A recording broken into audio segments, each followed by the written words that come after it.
He's Jim Stewart, I'm Rick Collins, and this is Off the Bench. Today we've got Matt Wixon in studio, talk some Frisco high school football. But before then, we've got Major League Baseball playoffs, and we've got Monday Night Football review. Monday night, it was crazy.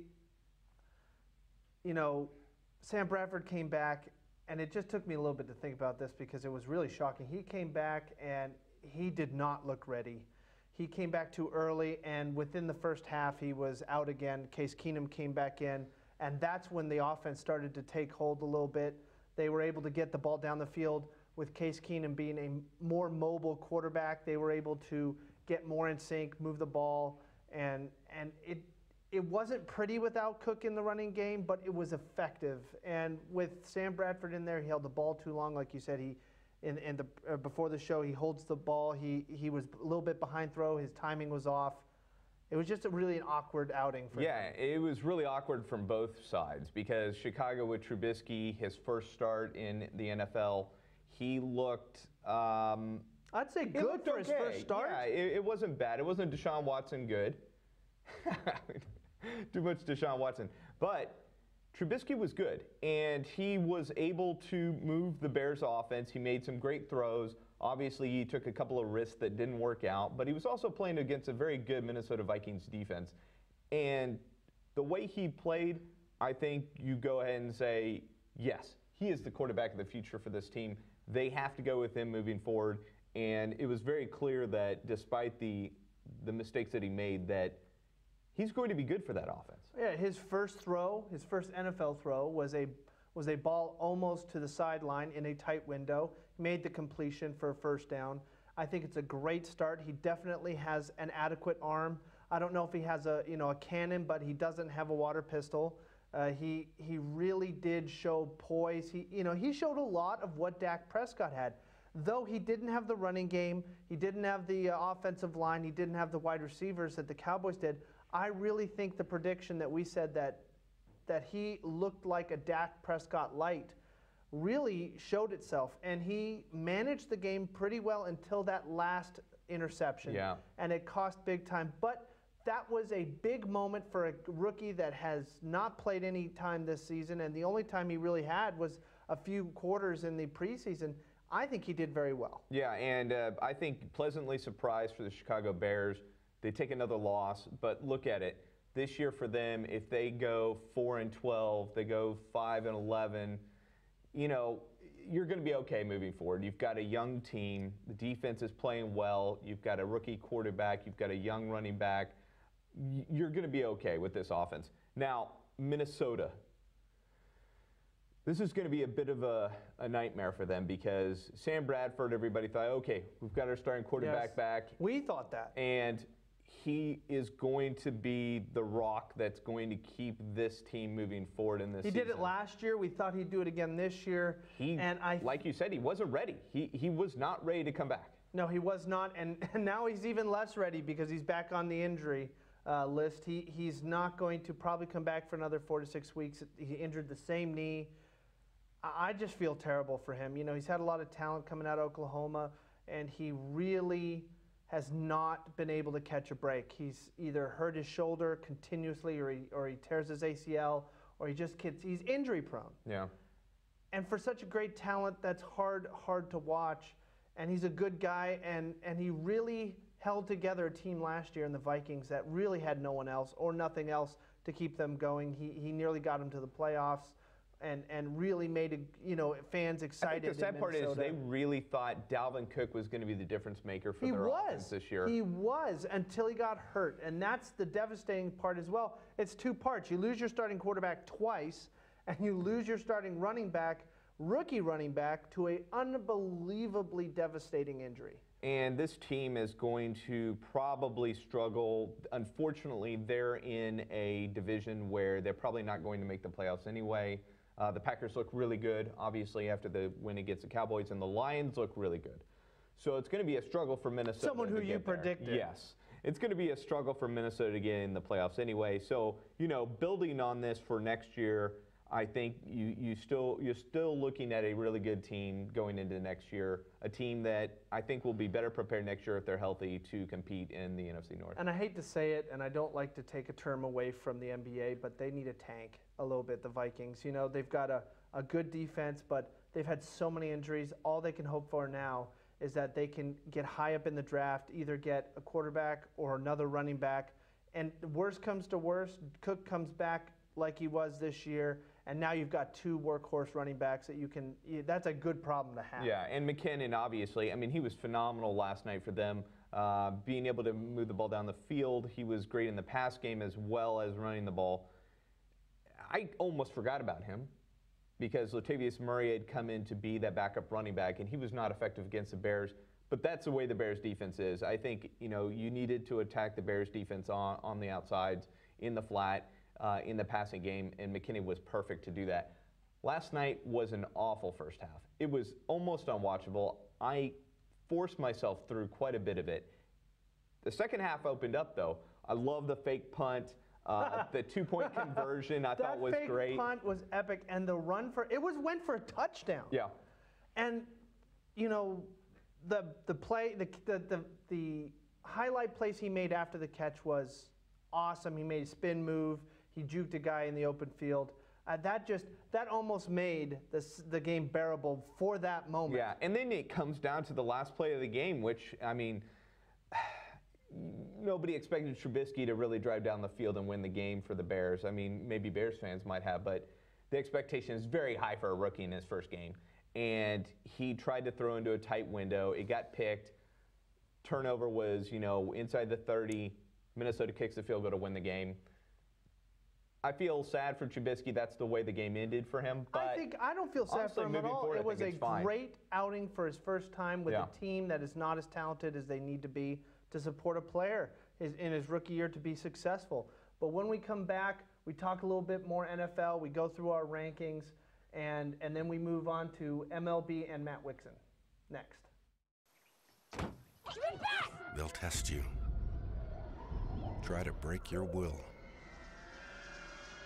But however loud the loudness gets, however many cheese puffs may fly, you're the driver, the one in control. Stand firm. Just wait. And move only when you hear the click that says they're buckled in for the drive. Never give up till they buckle up. NFL Power Rankings. We haven't done it in a couple of weeks. I brought mine out, and you're going to be arguing against me on these. I don't know how much arguing we're going to do, but yes. Really, the first one is unarguable. They are undefeated, the Kansas City Chiefs. Their offense will get challenged by the Texans despite the fact that they've lost their 2 best defensive line players. They've got a good linebacking core. Yeah, they've got good I still think backs. it's going to be a challenge for them. But they've taken every challenge that's come their way so far this year. I expect them to stay undefeated after this weekend. They're the best team in the NFL right now. Can you argue with that? No, I can't argue with that. They have had a couple big injuries that aren't major. You know, Kelsey's out with a possible concussion. If that proves to be a lengthy injury, that could be a problem with their downfield threat because he really is their downfield threat. Yeah. If he can come back by this week, I think this team picks up where they left off and just keeps rolling. I really have to agree with you on this, even though I don't want to. Kansas City's number 1. Yeah. Number 2, I've got the Lions. And I know you're going to be able to argue against this one because they're in the division with your favorite team. But their only loss was to an expected to be great Atlanta team.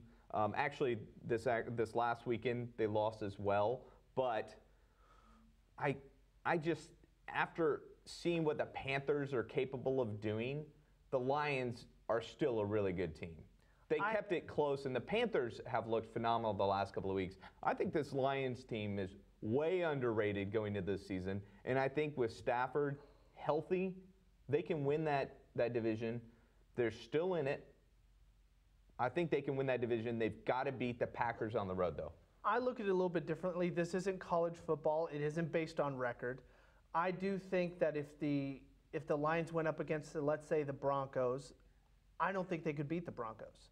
I don't think Matt Stafford could throw the ball against the Broncos. They couldn't run the ball against the Broncos because they're not a very good run team. I think that Denver is at the number 2 spot. I think it's very close between Detroit and the Rams at this point for the 3rd spot.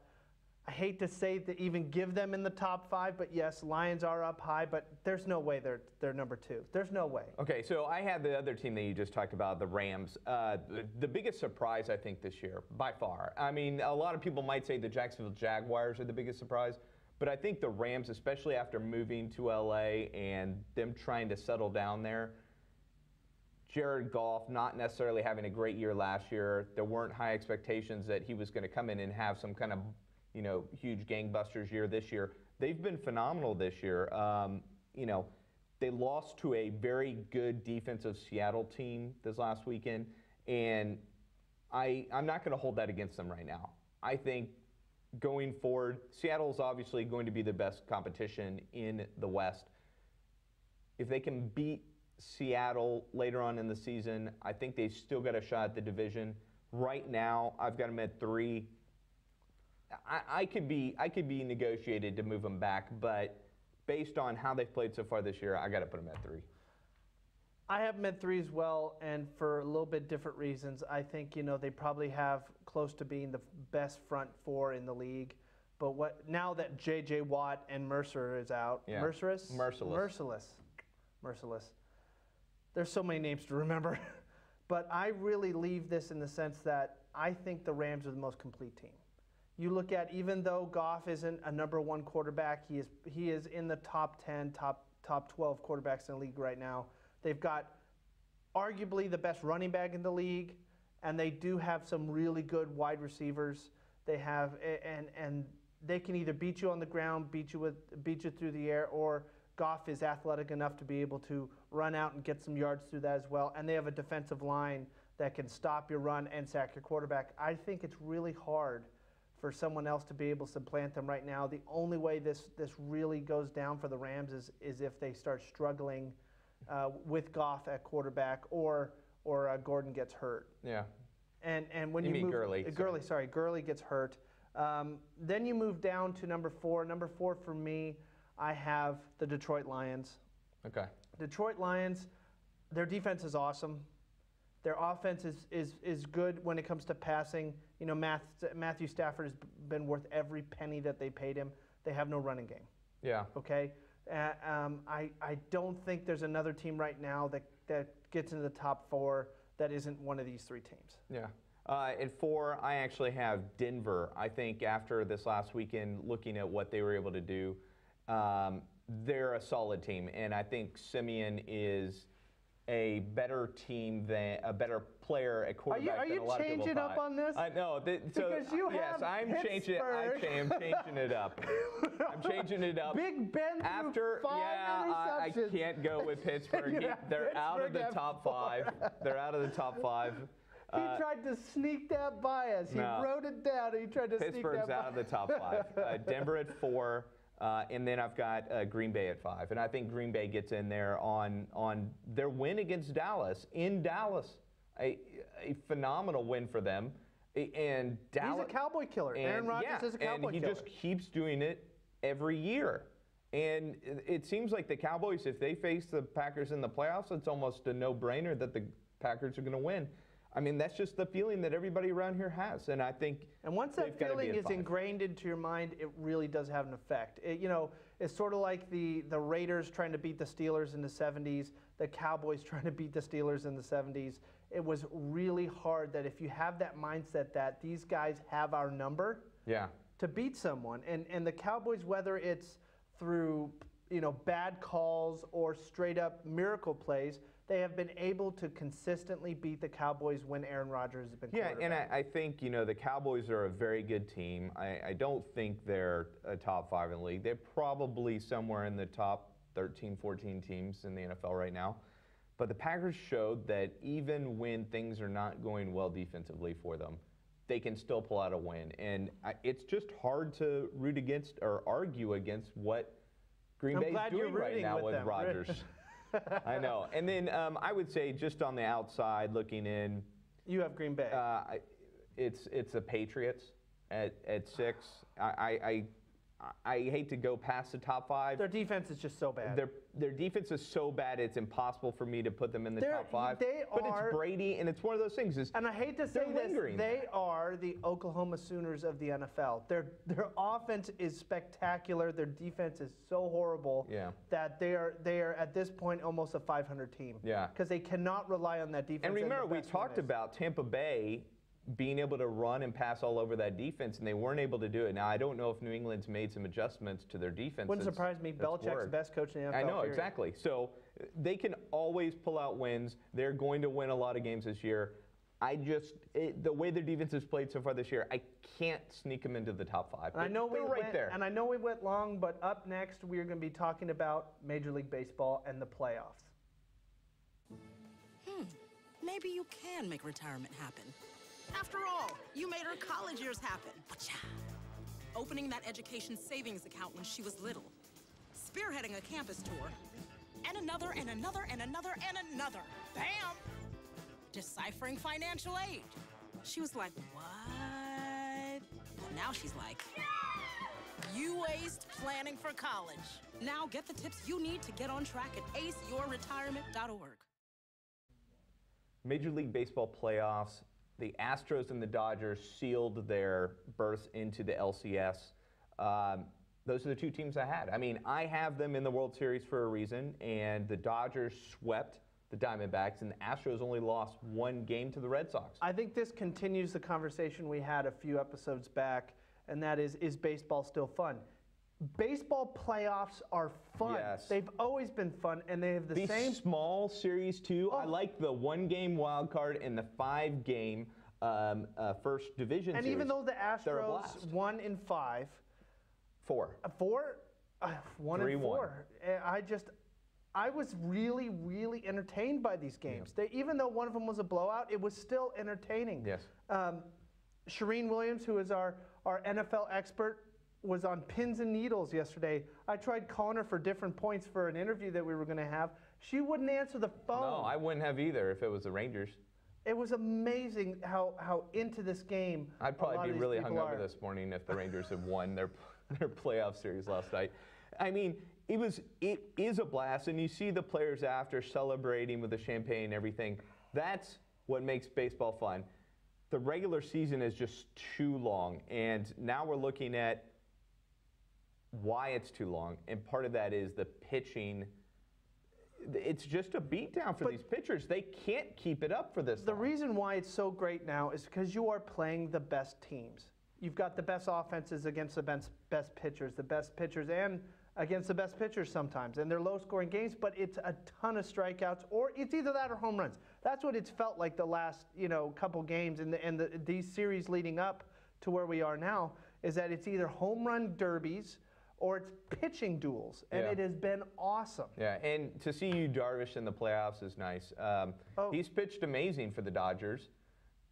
You don't want to talk about Yu Darvish? Yu Darvish, the he traitor. Doesn't exist anymore? He completely proved our point that he tanked to be able to get traded, because now he's playing really well. I said it, and I would be amazed if he decided to go anywhere else. I think LA is such a perfect home for especially Japanese pitchers. You could just tell he feels way more at home playing in LA than he did in Texas.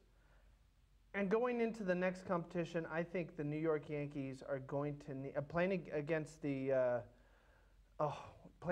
Indians? Yes, a very talented Indian team. I think it's going to take a ruling from the judge to be able to get them past this series, because like I said, and like you said, the Indians are a very talented, they're probably the most complete team. And they've got their best pitcher going tomorrow night. Against CC Sabathia. Kluber. And Sabathia, he's been horrible. He's 37 years old. He has not been good for the last few years, but he's had his best year in a decade, in my opinion.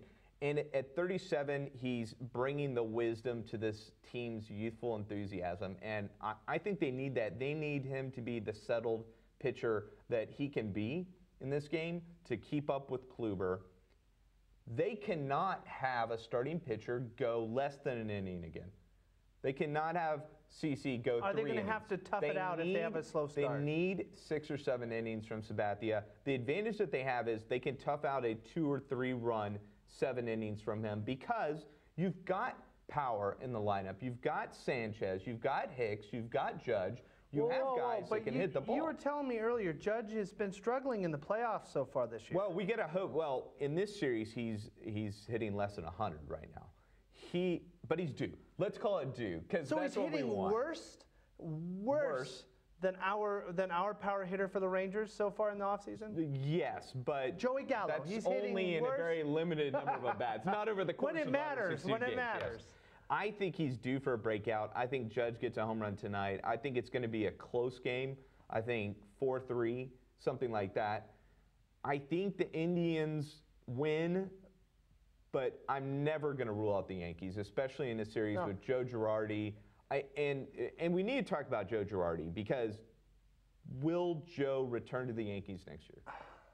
I can't imagine he will. He hasn't shown really any interest. He hasn't shown excitement about his contract coming to an end.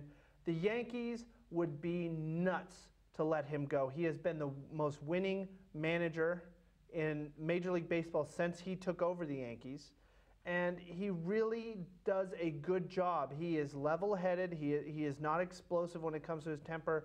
He's a player's coach in a lot of ways. Yeah. And that does really well in a city like New York. The problem is, like every single sport in New York, the fans and the media grind on you. It's like living in dog years. So he's been there for almost 9 years, almost 10. It's got to be almost 70 years in dog years. I mean, that's the problem. Is that these years go by so slow. Yeah, and it's the New York media.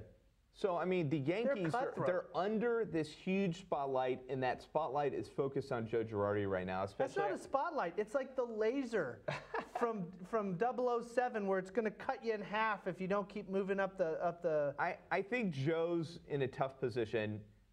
Should he return? I think we're going to talk about that a little later. But I think that it's a problem going into the offseason.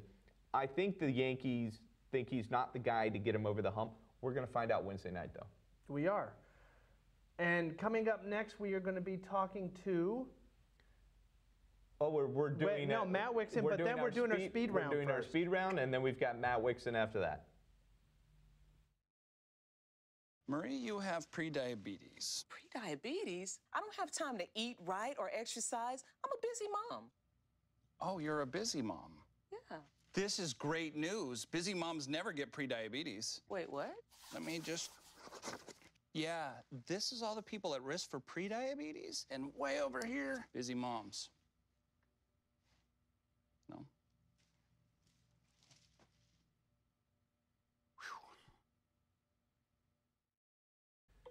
Time for a speed round. We are. Joel Embiid, is he worth 5 years, $148 million?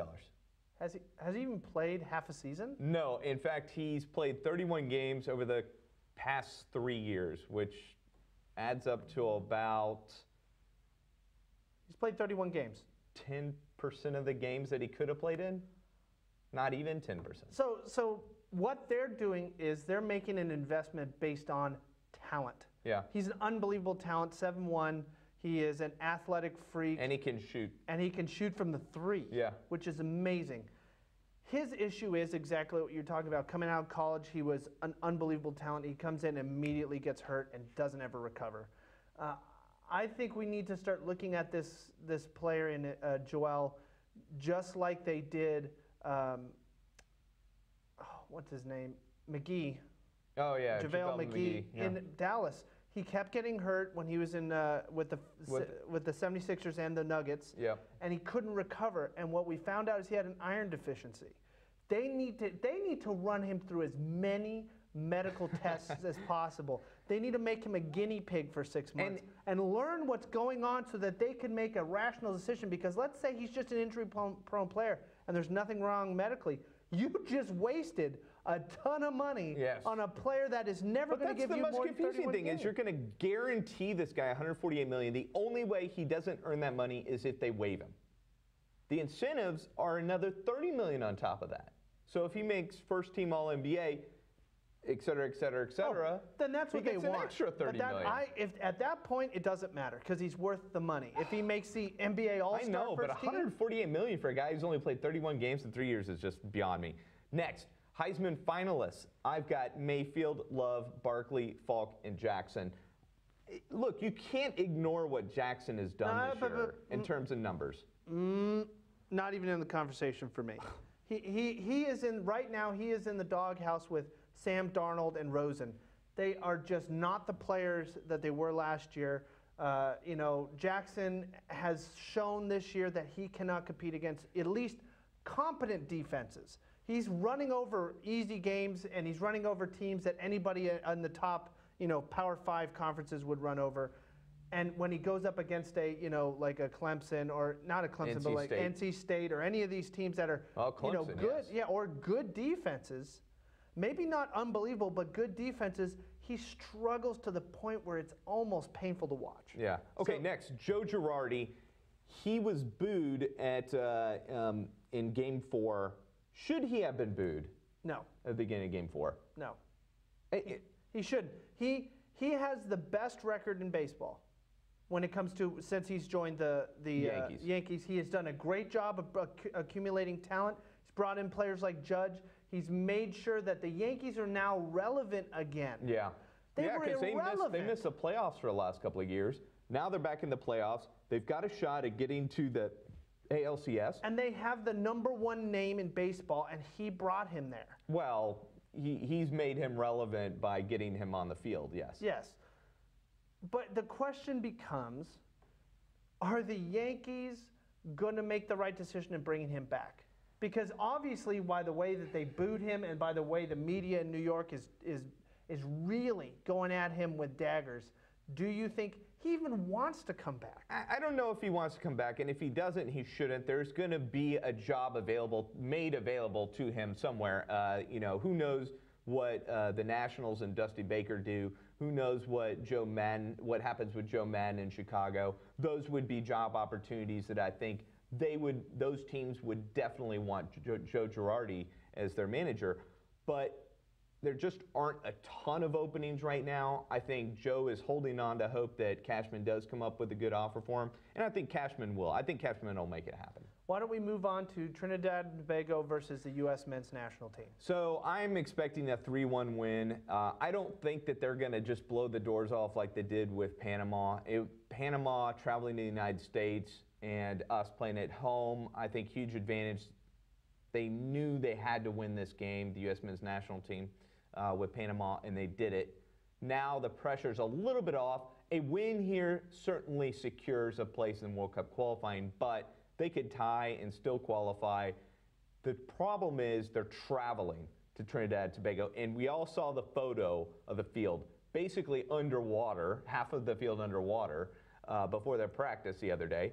They play tonight, I think, to get a 3-1 win, but it's not going to be an easy one. Trinidad and Tobago is going to want to show out for the home fans. They haven't won a game yet in this qualifying. They really want to get that one win. This U.S. men's national team has not proven to me over the last years that they can be depended on at all. They have shown me that they can overreact or underreact. They can move into a game more confident than underestimate opponents. And I really think that's the case. I think that what this past game against Panama was such a large hurdle to overcome for them. They did it, even though they have all been saying universally, we got to think about Trinidad. We got to think about until it's over, we got to think. But we see it all the time in sports, period. These guys go, we've overcome the hurdle. We know we can beat Trinidad, and they might go in and lay an egg. Yeah. But I think they're predicting they're already in the World Cup, and with this new young 19-year-old star, I think it could be the case. Yeah. I think this guy, like we explained last time, is the new Messi, the U.S. Messi. Yeah. Again, Messi light, but he is the one that I think is going to lead this team to whatever promised land we go to. Not knowing Final Four. I think he can lead us, and he's young enough to do it. Yeah, and I think 3-1. Maybe you think it won't be that they won't score that much. I think they're still going to score. I think Pulisic is feeling a lot more comfortable in this offense, and Trinidad and Tobago is not Panama. Yeah, and now that they have a offensive midfielder to be able to push the ball up the field, except for Bradley, I do think that this team has a better chance. But like I said, it's not that we don't have the ability to score. It's that I am nervous about our confidence level being too high, that now that we've made past the hurdle, this is a win, this is a freebie. I feel like when we're little kids, easy out, guys, maybe move in the infield, maybe we need out. a tie to bring this team back to earth. So, Chargers, should they stay in LA or should they move back to San Diego? And I think this is a good final question.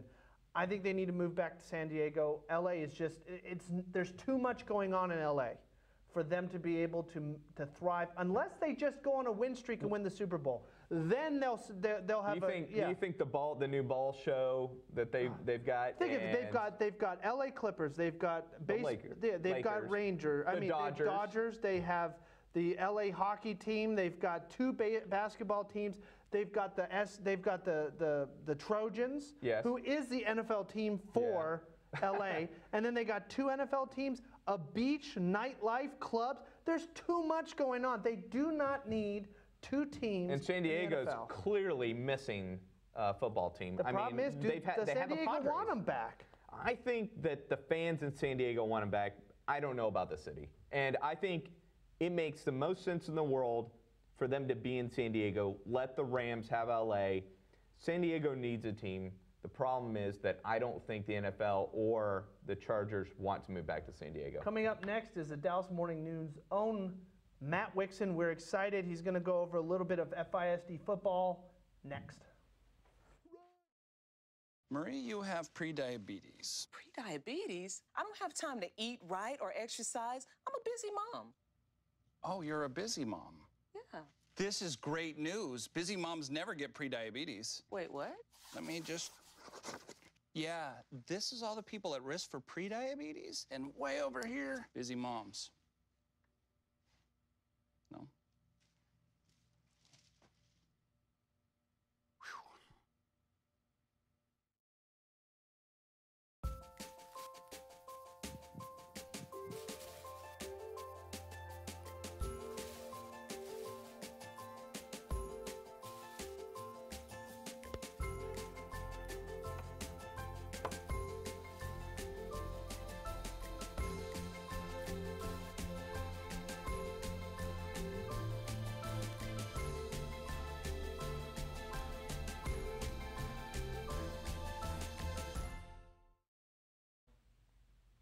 Back, Matt Wixon wanted to get into some FISD football and maybe some other FISD athletics, but first there was a huge game this weekend, South Lake Carroll and Euless Trinity. And an upset, I think, for a lot of people. Euless was not expected to be on the uprise. South Lake was considered to be the top team in the area. Euless wins by 1. You were there. What happened? Yeah, I think we thought Carroll was going to be the top team in 5-6A, their district. But the thing is, with Trinity and Carroll, they have such a great history together. They haven't played that many times, but they have a great history. Every time they play, it's an amazing finish. It doesn't matter who's the favorite and who's the underdog. And in this case, Carroll blasted off, basically got way ahead. I was there writing a column, and by halftime, I was like, okay, so I started kind of thinking through my mind what I was going to write. And then Trinity comes out in the second half and just basically took over the game. And incredible, because I realized Trinity has, I think they suffered a couple of injuries early on in the year. And so for them to come out and, especially after, struggling through the first half, coming out in the second half and really putting it to South Lake, an impressive win for them. I think, moving towards playoffs, that's going to be a huge confidence boost for them. Yeah, one of the big things, you mentioned injuries. They have a running back named Courage. That's his actual name. It's a great name, a perfect name, Courage Kine. And he had been out for a couple of weeks, and he ran for close to 300 yards in that game. He came back, and they're just a very different team when you've got a guy who's a tough inside runner, but also when he gets outside, it's almost impossible to contain him when he gets going. And that Trinity team is a very different team when they have him. So look out for Trinity in the playoffs. FISD football, we talked about on Friday the win that Reedy had over Wakeland on Thursday. What about Reedy's program is changing now? Because it seems like quite a few of their athletic programs this fall are making huge leaps forward. Right, yeah, we'll talk about football in a second. But I think a lot of people don't know that Reedy's volleyball team as well is undefeated in district right now. I think they're number 5 in our rankings, the Dallas Morning News rankings. And I think in that case, in volleyball, you explain it by, there are just a ton of good volleyball players there. They've been playing select sports for a long time. And so they just now have a high school where they can play it at and show those skills. So I think that's not that surprising to me, that they're so good in volleyball. In fact, competitive in cross country and other sports like that, because there are great athletes there and a lot of support. The football one still, I think, is the one that stands out, because as much as they have good athletes, they have good coaches, they do all those things right, you still have to build with a football program. You have a lot of players and a lot of pieces in a program bringing it all together. And I think that's what's been so impressive about Reedy's start in football.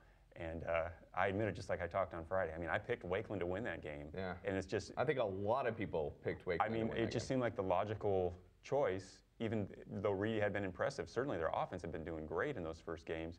You just don't see second-year programs have that kind of yeah, and I think win. the question was, they'd been impressive, but look at their strength of schedule compared to Wakeland's. Right.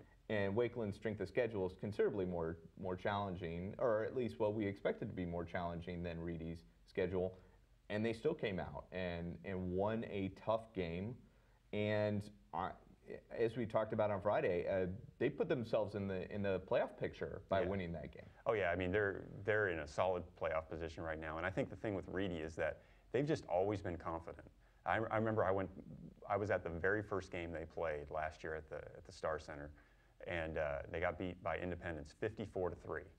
They didn't have any seniors on that team. I mean, they still don't have a kid who's have any kids who've graduated. It's all forthcoming, as they call it. There's no homecoming there yet because there's nobody to come back. Right. But even after that first game, they were talking about, we know we can be good. We're building something. It was exciting to be out here. And for the players out there, I mean, I'm really happy for them, because you just don't see that kind of return on your investment when you're a second-year program. Yeah. You're hoping to just maybe squeak into the playoffs. If you get in the playoffs as a second-year program, that is a reason for a great celebration. And I think at this point, Reedy is a no doubt. I mean, I don't want to say they're no doubt going to make the playoffs, because the Frisco ISD, there's a lot of parity and things can happen, but they look like a playoff team. I mean, they did those things when they beat Wakeland. And I think this week, that might be the game of the week. They play Frisco Heritage this week. And Heritage is 1-1 in district, and Reedy, of course, is undefeated. They're 5-0 overall, 2-0 in district.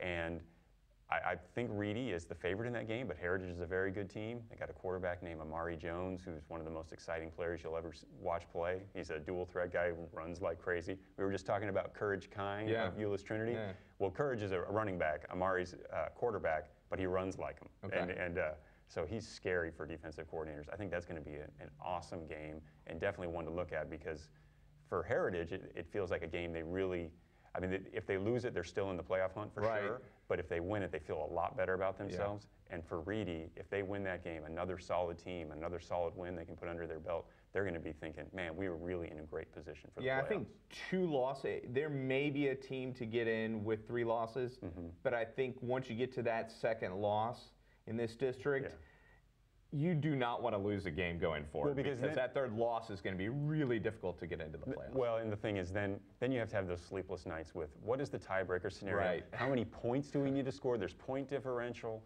All those kind of things go in. If you get to 5-2 in this district, you're going to make the playoffs. Yeah. It's a little bit like the NFL equivalent. If you get 10 wins, you're probably going in. In an 8-team district, if you can go 5-2, you're going to be in the playoffs. But you don't want to have that second loss this early in the district play, for sure. Exactly.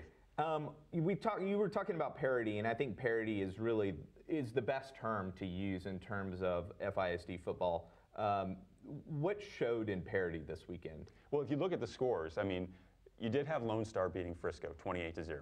Lone Star is, I believe, the top team in the district, and Frisco is winless at this point. So, I mean, those are probably your ends of the spectrum for this season. But Heritage beat Independence 47-35, a very competitive game. Frisco Centennial beat Frisco Liberty 28-14 in a game that was a game throughout. And then, of course, there was the Reedy-Wakeland game, which was 35-28. There's just, each game, I mean, you have a favorite going in for sure. You have an underdog. But there's not a lot of things that need to happen to flip those things. Yeah. The margin for error is pretty small for those favored teams, and I just think that makes it exciting every time. Both for fans going out to games, but the kids too, they know they're in it each time. You know, if they go out and execute, they have a real shot at winning, no matter who they're playing. What else should we be watching in FISD sports outside of football right now? You talked about Reedy volleyball. What should we be looking forward to? Because we're coming up on playoffs pretty quickly here in a lot of different sports and fall sports. Yeah, cross country has their district meet this week, so you know we'll kind of get some filtering out of who are going to be the top runners and things like that this weekend. After that, they have regionals and then state. And then you mentioned volleyball. Football has been really good for Frisco this year, Frisco ISD this year. But the volleyball teams, I mean, talk about a power center for a sport. You got Frisco Reedy, we mentioned, that's number 5 in our Dallas Morning News rankings. And you got Frisco Liberty, that's in there, and Frisco Wakeland. So you got 3 teams in the top 10 in the Dallas-Fort Worth area for the morning news. And again, it's that club volleyball has been really popular in the Frisco area for a long time. Well, that changed the level of volleyball now that they're not necessarily playing club volleyball and they're playing, you know, for the high school teams. Do you think that level of competitiveness goes down for Frisco in the future? No, I mean, because they're still playing for their club squads. Okay. They now have that additional option of a really talented team they can play for as their home school. Is it becoming a year-round sport? It's a year-round sport. Yeah, it's just crazy. Like everything so many now sports, is almost everything year-round. is very year-round. And so I think when you get to the playoffs, I mean, in cross country, we're definitely have some runners that are up there competing for state medalists. And then when you get to volleyball, those 3 schools, and then there's going to be a 4th team will get in from the district for volleyball. And the teams are so competitive that I think they all have a really good shot to make some nice runs in the playoffs. Well, I mean, playoffs coming up soon for these fall sports. That's really exciting. And then we'll get into some basketball, and we got baseball coming up in the spring. Frisco ISD sports are going to be really exciting going forward. Thanks, Matt Wixon, so much for coming in today. And that does it.